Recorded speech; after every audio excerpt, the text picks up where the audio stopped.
inspections for? So the two Dennis Lab schools have recently had issues, I'm sure you're aware of, and I'm no legal expert. But I saw 23 Illinois Administrative Code 180 talking about regional superintendents being required to do annual inspections of buildings. We do health, life, safety inspections. And so those are, and I'm trying to think I can show you a website where you can find the list, but we check things in all 55 buildings in Macon and Piatt County. I have a certified health, life, safety inspector. The things we check, though, are not engineering architectural things. We're not qualified for that. So we check that the exit lights are marked or lit, that the elevators or fire extinguishers have updated certificates and inspections on them. That the hallways aren't blocking for fire exits, things like that. So we do health, life, safety, but it's very limited because we aren't architects or engineers. So when it comes to structural things, that would have. Now, we do monitor that they do a 10-year survey. So the 10-year survey, all districts have to do, and that's done by a certified architect, building engineer. Now, the only thing I do is check that they've done them. And so to date, all of our districts are up to date. Some need, some are hitting that 10-year where they need to get them done. But we don't have anybody like expired on that. So, usually the architects are pretty good that they work with to say, hey, we're about time for So the 10-year survey is that's very thorough. And that's where the architects go through structure and things like that. Now, Decatur, they're on the end, like they're at the end of that 10-year, like they're ready to have all of these inspections start. So they haven't done anything wrong against school code, they've been up to date on all of those. But they did release the 2013 HLS survey. Do you know when the 2023 one has to be done by? Sorry, say which one they released. They released the 2013 for both the Dennis buildings. Yes, and that was the 10-year survey. So they're up. So it's been 10 years. So by the end of December, they've got to get them all done again. So new ones should be starting. Their architectural firm should be starting. So they all. I think almost every building of their building they do them all at the same time. And when I checked the list, it was 2013. So they're all due again, which makes it very easy to miss a place like Dennis because they're on the 10th. It hasn't been fully looked at unless they initiated that on their own, which they just did. But I'll show you real quick. I'll be right back. Okay.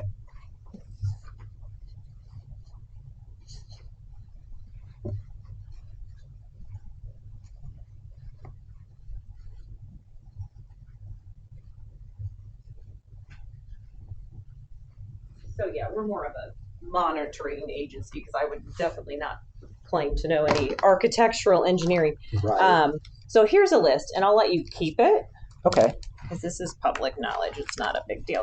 So this is what we do annual. So when you hear HLS inspections that we do annually, this is like a cheat sheet for us of everything that we look at. So you can see soundproofing in auditoriums, that they have the occupancy, max per people in the room posted, the number of exits, egress, exit signs. For stairwells, we have properly maintained. What would that be? Well, we have much more detail that goes into that. So I would have to look at properly maintained, which the glossary in here. What number is that? 272. 272. Let me find it. So it says stairs, walking surfaces and rails shall be maintained in sound condition and good repair. So non-slip treads are required on all stairs for 185 only. I don't have my health life safety inspector guy is the one trained in all of this. So it's pretty general, but so we're just kind of go in and check for those things that are those every year things, but nothing to the level of what an architect or engineer would for structure and foundation. Regarding the 2013 survey, they did have multiple cases found of water damage. I think like 9 in the Dennis building, and they had a couple of masonry problems. I'm fuzzy on the details. So do you track if those have been That's addressed? their architectural firm. So they have, and they do use sometimes health, life, safety money to make an amendment to fix some of those things. Okay. But that's really on the school district and that. I mean, we just monitor that they've had an engineer do the survey. I wouldn't, Okay. Do you know what their reporting requirements are for addressing the things in the HLS survey? Like for this, we send them a list of violations that we found, and then they respond back to us that it's being corrected, or we've already fixed it, or we have this on the summer schedule to get it fixed. And then we follow. Now in these, we do follow up. Did you get those fixed? And then then we just have kind of an online system back and forth between the district and us. That's not public, but it's our communication back and forth of, is this been fixed? And then once it's fixed, we check it off and go on. If it hasn't, then it's, hey. Do you have any role in validating the follow-up of the 10-year survey? Not really. I mean, that really goes, it's on the districts. There's no Do they have to report to the state or anything, to your knowledge? You know, I probably need to learn more. I started in October 1st, and so this is I honestly, I don't want to tell you wrong. I don't have 100% knowledge on how far. I just know, because I was just looking at some the other day, they're in their health, so their 10-year surveys are submitted to the State Board of Education. Okay.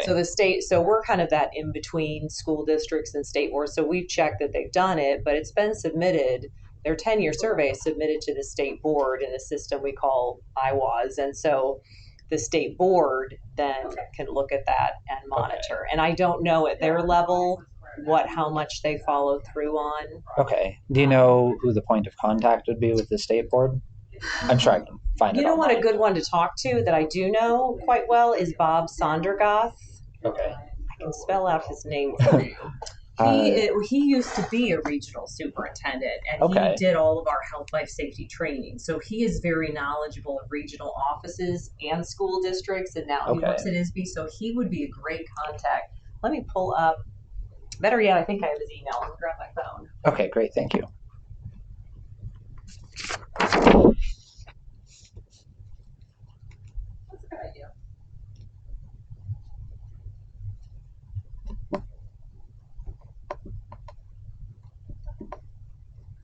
Okay. And I didn't think to bring a pen in with me. If I could borrow. Grab a sticky note. That'll work. Right here. Okay. Let me look up his, because he would be a great resource.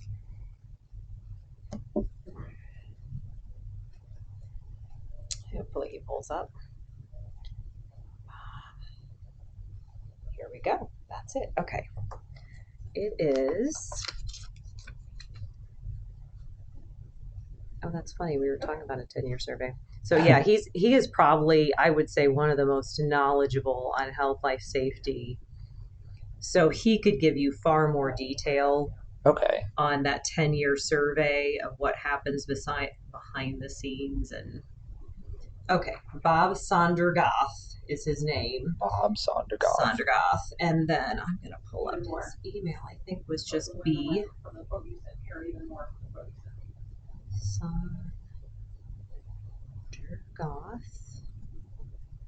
Sondergath so he's at the State Board of Education now. And they've put him, I don't know his exact role, but kind of in charge of .net. Yeah. Okay. They put him in charge of some of the health and safety stuff because he is so knowledgeable in that. So he can be very helpful. Awesome. Thank you.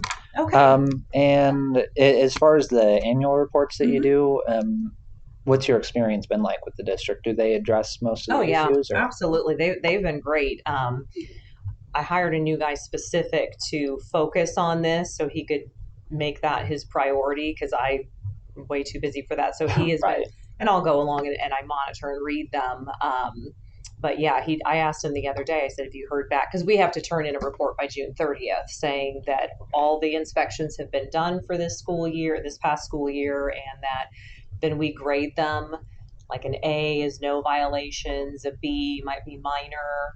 So they all, of course, don't want to get any violations recorded. So they're pretty good about getting things fixed. And most of the things on our list, I mean, some of the things are pricier things that they've got to schedule and get contractors, but a lot of times it's quick fixes where they have improper door closures that are not, that fire marshal doesn't like, that kind of thing. And so a lot of things are just quick fixes. Okay. No extension cords in the classroom. Right.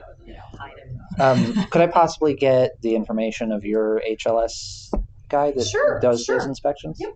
That would be Chad Rainey. I'll give you another one here.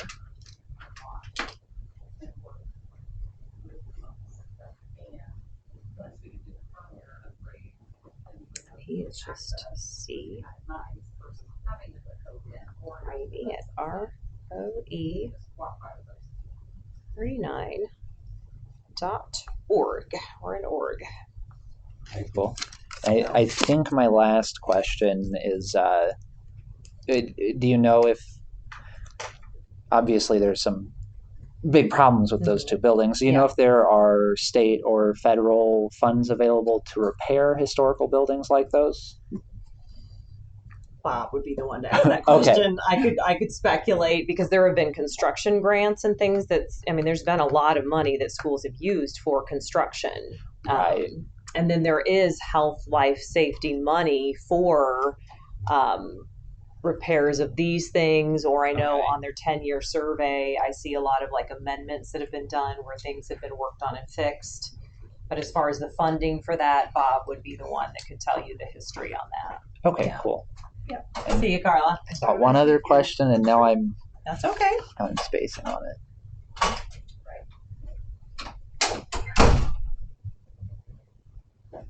Yeah.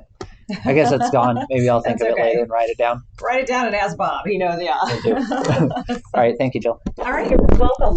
Have a good one. You came by a couple. I did. I got pictures for. Okay. Yeah. I do remember that. So, and tell me your name again. Reed Sutman. Reed Sutman. Okay. Great. Well, good to see you again. And you if too. we can be of help, just stop by. All right. Thank you. All it was way easier talking to you. The district, honestly, is very cagey and has deflected a lot of questions. Right now, so yeah. Thank you. All right. Thank you. Have a good day. You too.